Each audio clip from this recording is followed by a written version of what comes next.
Bonjour et bienvenue sur Codeflix pour ton nouveau cours de code pédagogique. Aujourd'hui, nous allons parler de l'arrêt et du stationnement. Je vais t'expliquer quelle est la différence entre les deux en te donnant une définition pour chacun. Nous apprendrons à identifier la signalisation. Dans un troisième temps, nous verrons où stationner en agglomération et hors agglomération. Nous parlerons du stationnement payant et limité. Ensuite, nous aborderons le stationnement interdit. Nous suivrons par les différents types de stationnement. Et pour finir, tu connaîtras toutes les précautions à prendre lorsque tu vas stationner ou bien quitter un stationnement. Allez, j'envoie le générique et l'on se retrouve juste après.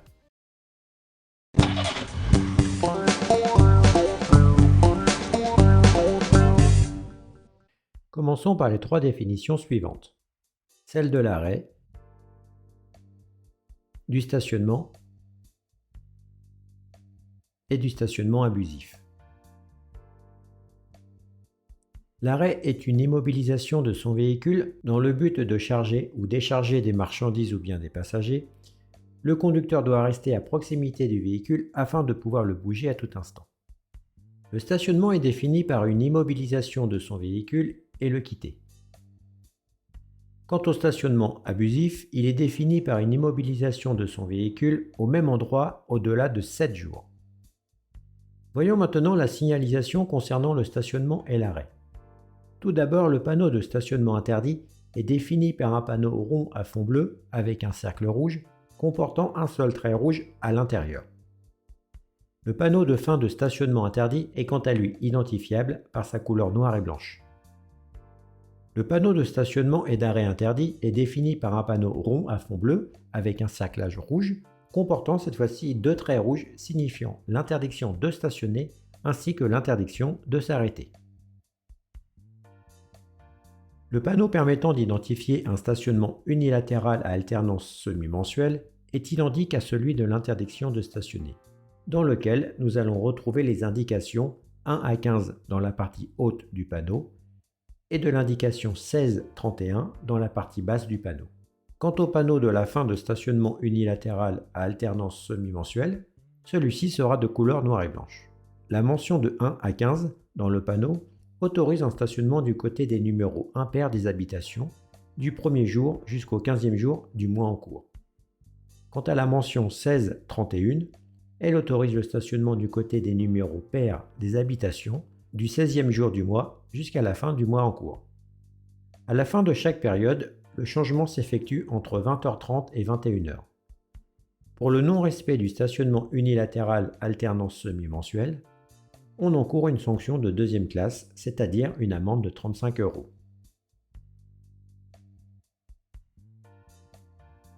Les endroits où je peux stationner en agglomération. Si je circule en double sens, je peux stationner sur l'accotement droit uniquement lorsqu'il n'est pas affecté à une voie réservée ou bien sur le trottoir uniquement en présence d'emplacements prévus à cet effet. Si je circule sur une voie à sens unique, le stationnement peut se faire des deux côtés.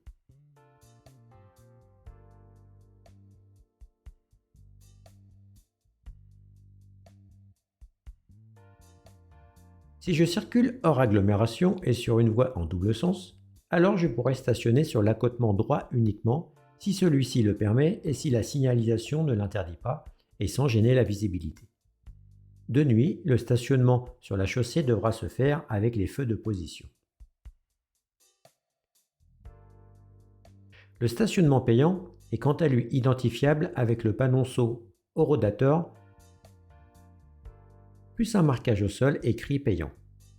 Si je ne règle pas mon stationnement, j'encours une amende forfaitaire appelée le forfait post-stationnement. Le montant peut varier d'une commune à l'autre. Elle doit être réglée dans un délai de 3 mois. Le stationnement limité est identifiable avec le panonceau disque plus un marquage au sol bleu. Si je ne place pas mon disque lors de mon stationnement en indiquant l'heure de mon arrivée dessus, alors j'encours une amende de deuxième classe d'un montant de 35 €. Le stationnement interdit. Il existe 4 types de stationnement interdit. Il y a le stationnement abusif, gênant, très gênant et dangereux. Pour un stationnement abusif ou gênant, j'encours une amende de deuxième classe d'un montant de 35 € et un risque d'enlèvement de mon véhicule. Pour un stationnement très gênant, j'encours une amende de 4e classe d'un montant de 135 € plus un risque d'enlèvement de mon véhicule. Et enfin, pour un stationnement dangereux, j'encours une amende de 4e classe d'un montant de 135 € et moins 3 points sur mon permis de conduire et un risque d'enlèvement de mon véhicule. Voyons maintenant quelques exemples de stationnement gênant. Si je stationne sur la bande d'arrêt d'urgence, sauf en cas de nécessité. Si je stationne sur un pont ou bien dans un tunnel. Sur des emplacements réservés de bus, taxis ou véhicules électriques.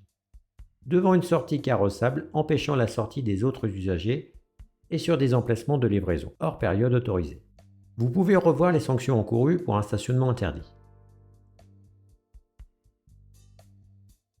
Maintenant voyons des exemples de stationnement très gênants. Sur les voies réservées pour les bus, taxis ou cyclistes, sur un passage piéton, sur le trottoir et bande d'éveil pour les personnes malvoyantes, sur les emplacements handicapés, sur les emplacements de transport de fonds, et si je gêne la circulation.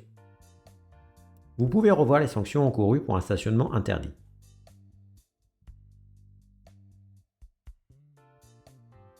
Troisième exemple de stationnement interdit, les stationnements dangereux. Un stationnement est considéré dangereux si je gêne la visibilité, si je stationne à proximité d'une intersection, à proximité d'un virage ou à proximité d'un sommet de côte, mais également à proximité d'un passage à niveau et pour terminer si je stationne sur la chaussée non éclairée. Vous pouvez revoir les sanctions encourues pour les stationnements interdits. Maintenant, voyons les différents types de stationnement qu'il existe. Tout d'abord, le stationnement dit en bataille. Il peut se faire soit en arrière, soit en avant. Pour reconnaître un stationnement en bataille, les véhicules sont les uns à côté des autres. Il existe également le stationnement dit en créneau. Les véhicules sont placés les uns derrière les autres et dans le sens de la circulation. Et le dernier type de stationnement est le stationnement en épi. Il peut se faire soit en avant dans le sens de la circulation, ou bien en arrière dans le sens de circulation également.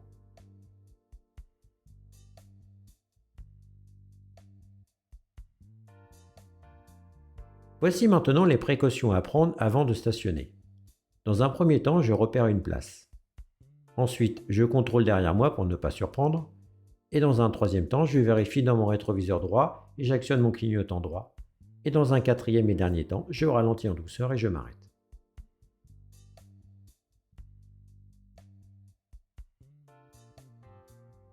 Je dois savoir qu'une manœuvre peut toujours surprendre.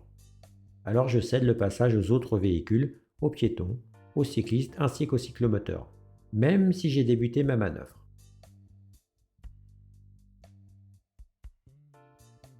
Je dois savoir lors d'une manœuvre, l'avant de mon véhicule se déporte. Je peux ainsi heurter un obstacle ou bien un autre usager. Je reste donc très vigilant pendant ma manœuvre. Voici les précautions à prendre avant de quitter mon véhicule. Si je stationne mon véhicule sur le plat, alors je place les roues droites, puis j'immobilise mon véhicule en mettant mon frein à main et le point mort.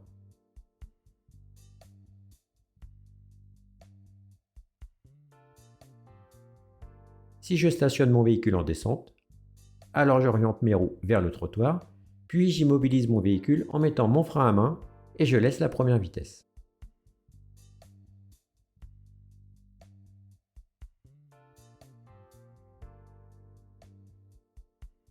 Précaution à prendre avant de quitter mon véhicule.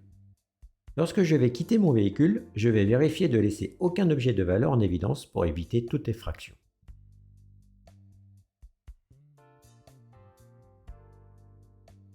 Précaution à prendre avant de quitter mon stationnement.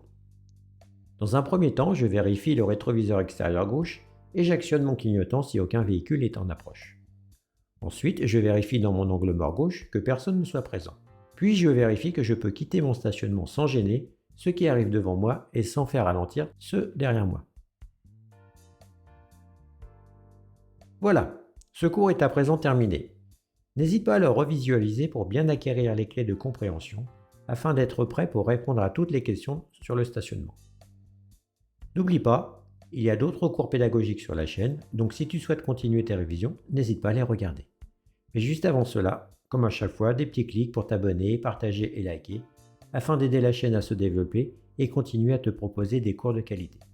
Et je te dis à tout de suite sur Codeflix, ta chaîne préférée pour réviser et obtenir ton code.